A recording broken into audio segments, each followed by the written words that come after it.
Okay, this game will be Britons versus Ethiopians. It is the game where I finally break 1200 elo. I've been working at this for a long time. Ethiopian Civ and Britain Civs are both very strong archer civs. They're definitely both top tier archers. Britain's got the extra range. Ethiopians have 18% faster firing, and they're pretty resilient to cavalry raids because of the free pikeman upgrade. So this game is pretty wild, honestly. I think one of the things it'll highlight is the difference between macro versus aggression, especially in the Castle Age. In theory, the matchup, I'm going to just fast forward here. In theory, the matchup should play something like either you drush or you do men-at-arms.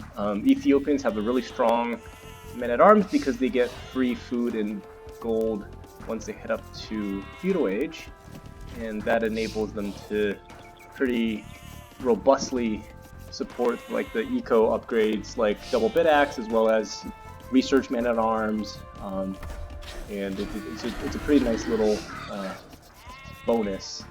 Britons don't have any really Dark Age bonus except for their faster sheep. You'll see in the Ethiopians here, plus 100 gold, plus 100 food anytime you advance the next age, which is really nice. 100 gold means you don't have to take really any gold in Dark Age. You can probably get maybe one on gold heading up to feudal age, but you'll have more than enough to justify getting the militia as well as the men-at-arms upgrade, which costs 40 gold. Britons don't have anything in Dark Age except for the faster shepherds working 25% faster, which is kind of nice because then you can put 5 on food early. But the big eco upgrade that Britons get is the cheaper town center, which makes it really nice. You can go fast ballistics with the university, and then you can also make 2 town centers. It's just pretty hard to stop that kind of a good boom. I think this is my first game of the day. Actually, I hadn't played on ranked ladder for a while because I've been doing this Coliseum thing with Hera's Discord. But you can see I can kind of get housed here, and this shift queuing messes up. It's actually really bad. I research Loom, I still get housed. I'm trying to Lord Thor, and I'm behind on villager count. It's pretty bad. I think I tried to create a house, but I didn't shift click properly to get them back on the berries. All sorts of things are going kind of wrong with my build, to be honest. There should be 4 on berries. I shouldn't be consuming this extra sheep, but I am because I didn't lure the boar in a nice spot where I can surround it with villagers. And as I rush down a house here with the lumber villager, just not a very clean build, honestly. And you see I'm behind by at least 1 villager. They haven't researched Loom yet, so yeah, at least 1 villager. But I do click up faster because of the nice sheep eating bonus. I probably should have lured a deer. Like, honestly, I didn't scout any early on. Yep, there they are. It's a pretty far lure, so it doesn't make any sense. And so I'm going to slow things down now a little bit, now that we're in the feudal age. So, the build order for men-at-arms into archers, which is kind of what I'm going for, is you're supposed to get 2 farms like down in feudal age, and then if I had done the build order right and have 4 villagers here on the berries, I would have 6 to sustain constant build production. But anyway, the build order was not clean, and then I was afraid the opponent will wall. I know Ethiopians is either going to do men-at-arms or drush, followed by archers. So what I tried to do was I want to hit his gold. So I had already scouted his gold, and I want to go right for it because if I can delay Ethiopian archers, that would help, right? And as you see me push him off, there's my 3rd militia coming in. It's important to group the militia together because militia are not really strong compared to villagers. Now, even if I kill a villager, or here I kill a scout, even if I kill a villager, it might not be the greatest. And then here, I actually lost a villager in the fight. I should have probably canceled men-at-arms research because that costs stuff. But I accidentally kept it So now I have just, I didn't really reap the benefits, if that makes any sense, of the man-at-arms, because I already lost one villager, or one man-at-arms before he became a man-at-arms, and then the other one was kind of weak. But anyway, men-at-arms are kind of scary. They deal 6 damage instead of 4 or 3, and you'll see he's creating his first archery range. Now, I guess the nice thing about the Ethiopians is, you see, he's already got the gold it takes to create archers, even though he didn't have to take much gold at all, right? Like, he was having 3 on gold, but even if he got pushed off gold, he will be able to afford archers, and I kind of realized that a little bit late. I also lose my scout here, he gets completely surrounded, and now the opponent's going to want to go for a counterattack. So anyway, the villager count has kind of evened up a little bit. I think I'm 1 ahead after killing a vill and maybe forcing some idle time, or I guess it looks like I'm 2 ahead. It's kind of nice. And what I wanted to do was I wanted to get my archers out. So behind the men-at-arm build, I was supposed to go archers. But my mistake was I went blacksmith because I tried to get fast fletching. You know, fast fletching is nice, but the issue was I was kind of lagging this game, which makes it tough to do micro, and fletching's range that it gives you probably wouldn't help that much if I'm not able to micro properly. The lag was pretty bad. You'll see kind of very shady micro in this game. And so what I should have done was gone 2 range, and then I also made a mistake here. I should have kept the scout alive. As you see, I actually don't see his second archery range, and you know, Ethiopians fire faster. There's nothing special about my feudal age archers relative to his feudal age archers, right? So if he's got 2 ranges and I can't really micro, I'm gonna be beat, right? So I need to get my second range. But I guess what I was trying to do was be a little bit selfish and click up the castle age faster. And so I was trying to get, you know, ready to wall up here, stay on 1 archery range. You see how many extra farms I have relative to him? He's got no farms. Actually, what the heck? No farms at all, just berries. Very aggressive build order. I guess it kind of makes sense, because Ethiopians get free food, but this is definitely not an ideal, and he's floating 400 wood. So yeah, this is a classic example of, you'll see, this is also, again, terrible recognition by me. All these archers get cleaned up, because I didn't patrol them, I just kind of walked. And the kill-death ratio is not looking good in my favor. 2 to 9, right? So at this point, I suspected he was going double range, because there's no way he could have had that many archers, especially since I delayed his archery range in the first place. So I decided to start transitioning to skirmishers. No second range yet for me. I was really, I guess, hell-bent on ensuring that I had good farm eco so I can get up to castle age quickly. So I'm spending my wood.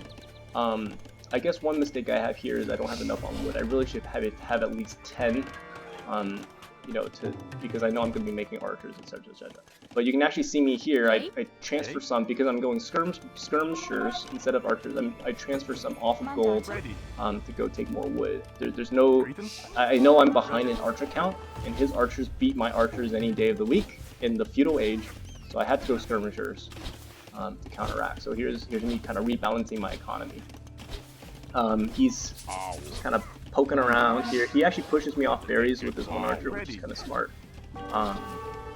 And then I'm just trying to stay at home and defend, right? If I can actually keep, in theory, if I keep my guys behind the walls like this and just kind of shoot at him behind my walls, that's good. That's actually really good. But I'm really glad I kind of walled this part off, kind of delayed him getting access to my gold. And then you see me transfer some more eco. Now I got actually too many on wood. It's kind of bad, but even with that, you see I'm really spending the wood. For better or worse, right? You can maybe argue that I shouldn't have this many farms. This is kind of an absurd number of farms. It's almost like I want to go like full knights or something in Castle Age. But then here, it's very clear this guy wants to play a very aggressive feudal. Maybe he felt that he got pushed really hard in the Dark Age and he needed to do some damage, or maybe he just likes playing strong feudal aggression. And so now I'm like, oh man, this is kind of bad. He can hit my wood lines, right? He can really honestly hit either wood line, and then he also has enough of a mass that he can break down my walls. So there's no way I can just not defend this. This is, or at least here's what I see. I see like 12 archers. I can't defend this. I can try to, you know, shoot at them with skirmishers, get whatever trades I can, thin out his army. That's always good. But at this point, you know, with his the fact that he's got such a big ball, I have to go double range. And this will delay my castle time, but the worst thing to do is get into castle and then you got no resources and no army and you're just dead, right? Imagine him running, you know, I've seen kind of games like this before in the Colosseum that I'm in. You know, an archer civ just breaks on the walls like this, walks in and then just shoots at my gold. I have no gold left. Then he moves over to my lumber. I have no lumber left, and yeah, cool, I'm in castle age, but I can't defend my economy. So what I do is, to the best of my ability, and again, I have way too many farms here, this is kind of my mistake, I click castle age thinking I can defend this. It's kind of a judgment call here, because you can see I'm clearly outnumbered. And I just hope that skirmishers is enough. I have a huge Vil lead. Technically, I guess it's not that as big because the opponent has researched wheelbarrow, I think, whereas I have not. He's researched wheelbarrow. Yep. So he's definitely going to do like a pretty aggressive feudal, backed up by, you know, good farming eco. Whereas I clicked up the castle and skipped wheelbarrow, and then starting to rebalance my economy to not rely so much on food because I just don't need that much food. But getting to castle in my mind makes sense because Britain's got longer range in the castle age, so their archers are better. So otherwise, if I keep fighting Ethiopian archers in the feudal age, I feel like I'd be just getting more and more behind. So here's my feudal army. I'm just trying to do the best I can to push to kind of discourage him from coming. He's feeling good about himself. He pushes this area. I decide I need to pull these guys off gold. I can't fight this. So these guys leave. I lose a villager. That's okay. And then as I'm clicking up the castle age, I build a third range. Actually, the opponent does as well. So I'm thinking, all right, if I got 3 ranges, and this is the power of the Britons. They don't need a lot of wood to build a second town center. So I immediately go. I kind of give up the front here. Maybe there could have been an argument to put a town center like this way, but I felt like, given how aggressive the opponent was, I felt sort of uncomfortable about claiming this back. I think that might have been a bad play. Honestly, like, you know, once you get your castle age bump or spike and the opponent's retreating because they see you're in castle age and they're worried about losing their whole army, that's the best time to expand and take eco, right? So I think that might have been a mistake, kind of playing it safe and going here. But anyway, you'll kind of see in the castle age what happens next. I have a pretty big army of archers. I'm not too worried about the opponent going knights because Ethiopian knights are kind of bad, and, you know, worst case I'm starting to transition, as you can see, into crossbow anyway. But this player does really well camping hills, right? Remember, there's a 25% hill bonus in attack and you lose some defense. And even though I got my archers better, even though I got my archers in a you know, there's more. You see, there's range. I got free range. He got the same range because he teched both attack upgrades, but I hadn't. I just received 1 bonus. He's not afraid to fight. This guy knows what he's doing with an archer build, but like I'm gonna start being able to win crossbow versus crossbow fights in theory as long as I got a good mass, because I'll have more range. But sort of the issue is, do I really have more range? I don't, because I didn't research Bodkin arrow.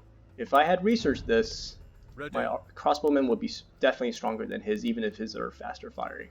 So here I kind of bail out because my army wasn't together. He does a great job camping hills, and then I decide to kind of wall up a little bit and just kind of build my mass. Lovely part about Britons is you can build the university. University and ballistics cost a lot. When you're playing archers versus archers, ballistics is super, super important. Let's see how many archery ranges the opponent has. The opponent has 3 archery ranges. So Definitely a lot, and he's trying to get a siege shop on the hill. Very smart of him. If he's camping the hill and he's building a siege workshop. I actually don't know about the siege workshop because I saw a couple of hospitals here. I quitted them out, and I was trying to build some houses here just to see what was going on. Very smart. And then he's going to break down this. See how quickly this just melts under Ethiopian archers? The gate just melted like that. And now I'm fighting. I'm still just researching bot arrow. So my mistake was like I had a lot of food that was spent on producing new villagers since I got my second town center. And I probably should have just idled the TC for a little bit to get bot arrow. It's such an important upgrade in archer versus archer battles, and you know, this is kind of silly that I'm Britons. I have superior range in theory, but I actually don't right now because I didn't research the second attack upgrade.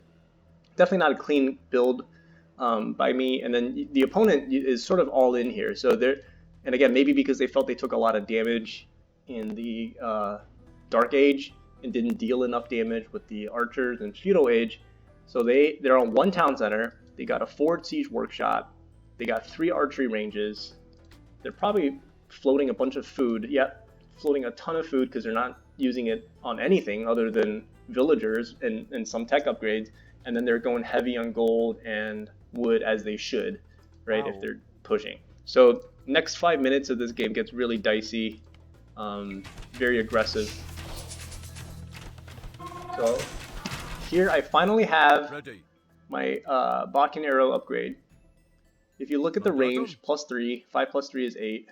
Mangonels only have 7 range. So in theory, Britain, this is why I kind of like playing the Britons. Briton archers don't have to be that scared of Mangonels because they can kind of hit them and then just run back and hit them and run back. And then I outrange the archers anyway, right? Because there's this 5 + 2 and mine's 5 + 3.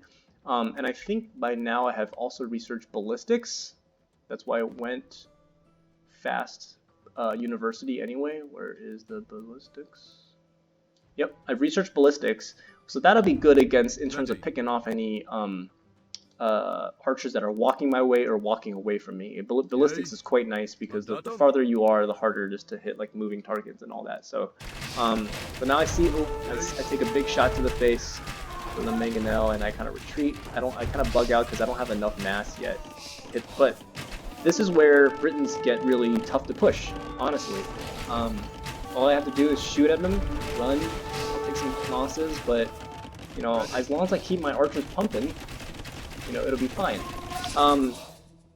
Here's another mistake I made. I made a stable to snipe a Mangonel, and then this guy, you can kind of see, he's got one villager here, another villager here. He's forwarding me. He's really trying to push.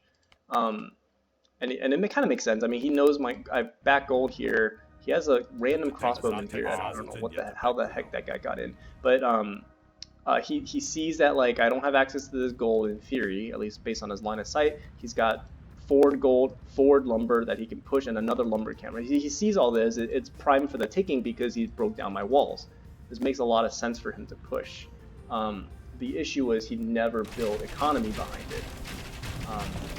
So you see, he's got Mangonels, he's got like a 5th range, just going to be pumping out, and my stable was kind of worthless, and this is why I decided to go for stone. I was like, I think I need to get a castle. If I don't get a castle soon, I might lose in front of my base, but because of the Briton economy, I can even have another town center back here for safe wood access.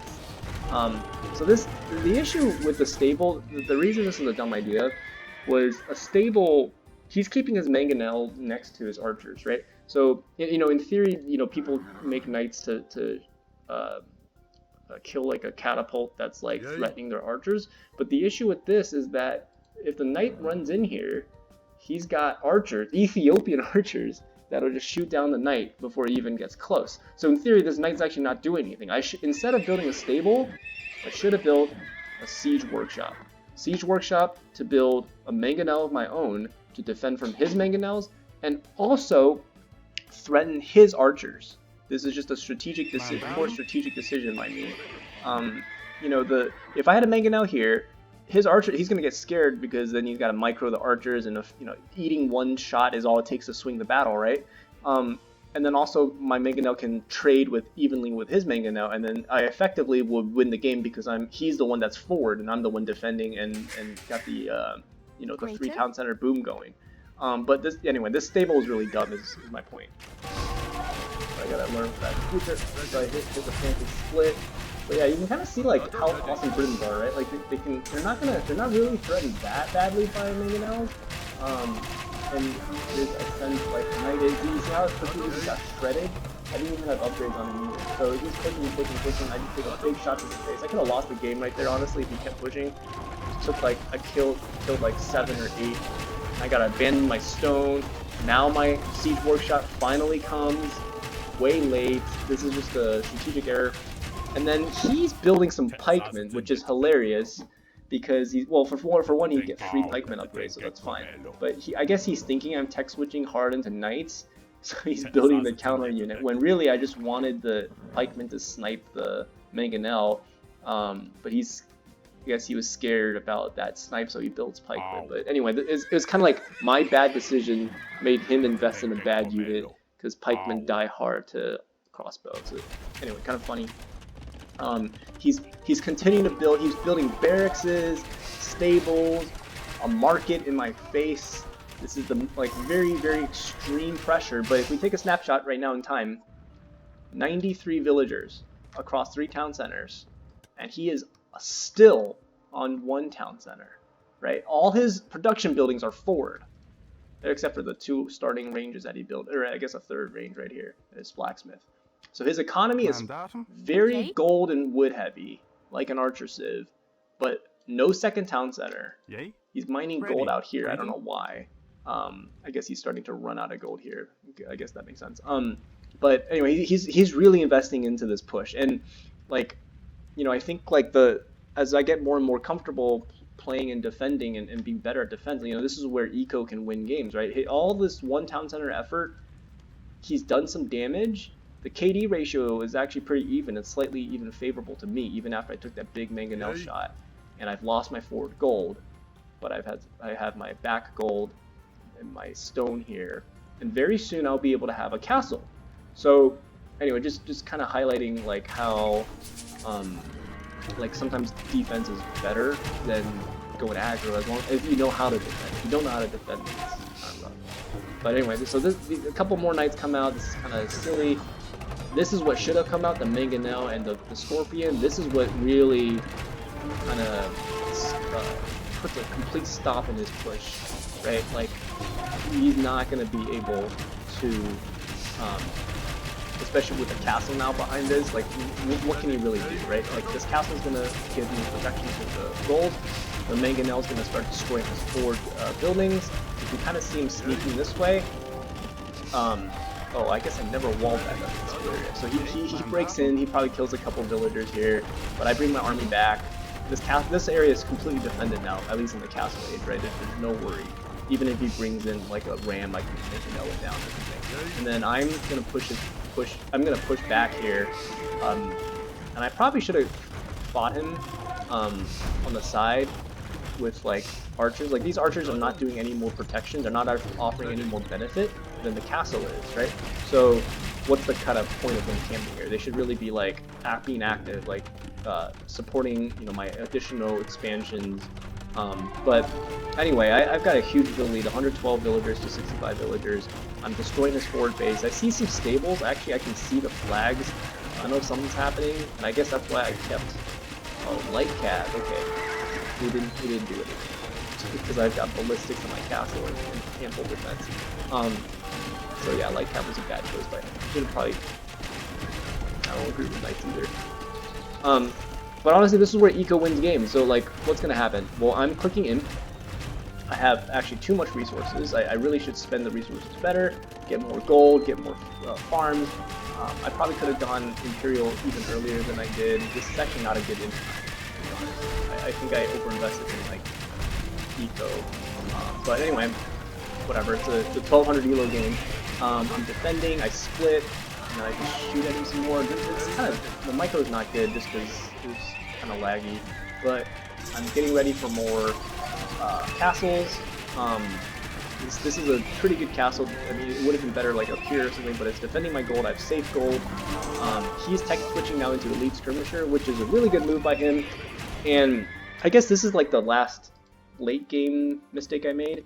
Instead of investing in immediately into Arbalest, Bracer, and Chemistry, so I think I have basically none of those things.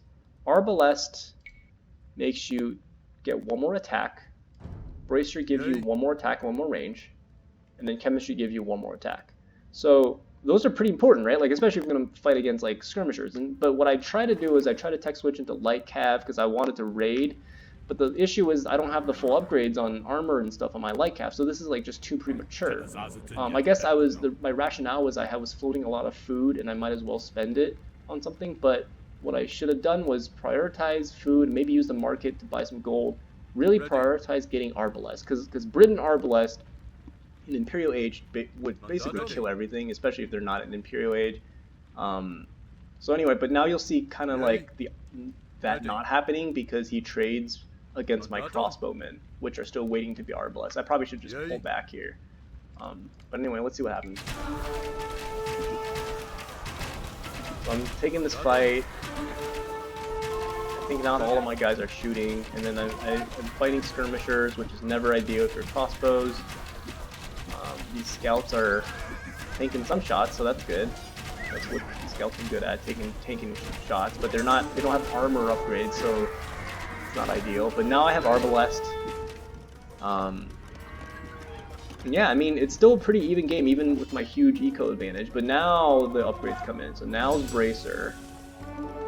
I should have prioritized Bracer over chain barding armor. Oh my gosh. And he still can't push me, right? Because he doesn't have like a castle on the hill or whatever. He's unable to push. I think I built a monk here to get a relic, and they never got deposited. So it's just not a clean game. A couple successful raids. I think this helped put some pressure off me by just running some scouts. You know, this late in the game, there's always holes in the economy, in the opponent's economy. So all you gotta do is just run some people over and it'll distract them. So he's distracted. He's still doing a good job camping this hill. And my goal is to break everything on this hill. I gotta just destroy everything here, and then, or I can kind of push his main base, right? I guess like those are my two options. Yeah, a couple scouts here and there. They're not gonna do anything. I have castles at home. I have town centers. Maybe you can argue like this. Maybe this side's a little squishy, but a lot of my eco is pretty well protected, right? Either by a town center or by a castle. So I'm really suited for the late game. And then here comes my raids. He immediately notices and pulls his whole army that was here, and you kind of move him back, which is smart. And he's really good at hugging hills. And I guess this is a kind of a bad situation to be in. I'm always downhill for him. But anyway, light cav running loose. He's at what, 60 bills to my own 126. I'm building some castles now, some trebuchets. And he actually hits Imperial at I mean, not a good time, but he wasn't that far behind. And so now, what do you do as Ethiopians? You're not going to fight Arbalest, because Briton Arbalest will, as I just lose my whole Arbalest army here. But, you know, Ethiopian Arbalest are not going to really beat Britain, so, like, he's going Elite Skirmishers, right? I guess now that he's got, like, a lot of defense upgrades and whatnot, my thought is, alright, well, if the composition I'm seeing is mostly like skirm with a couple crossbow, he hasn't researched Arbalest yet, then light cav can do work. Right now, light cav tank a lot of skirm shots. Like, they deal 3+2 damage, -4, so they deal 1 damage per hit to a light cav. So that's pretty good.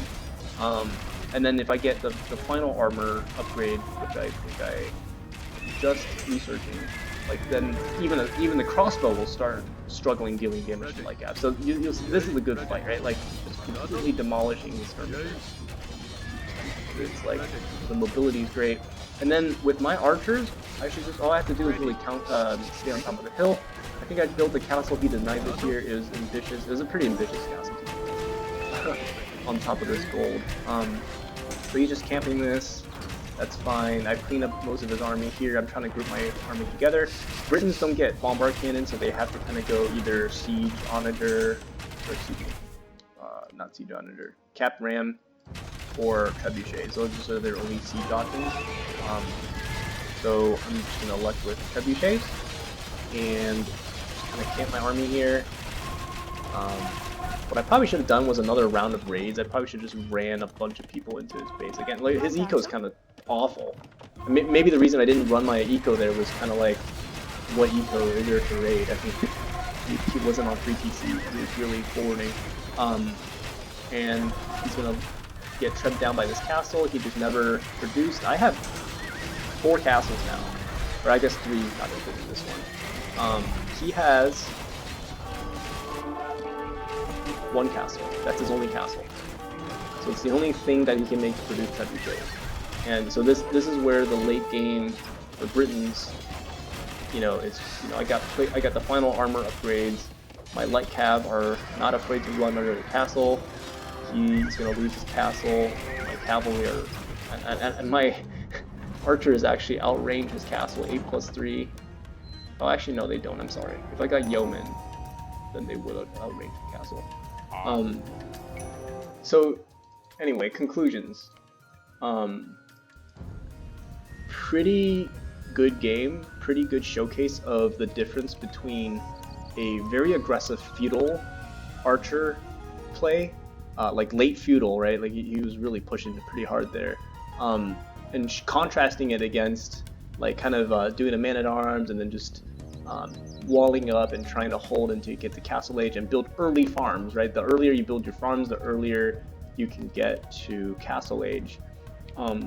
The mistake I had was probably building way too many farms in the feudal age, and then ultimately not having enough wood to kind of defend my economy with skirmishers.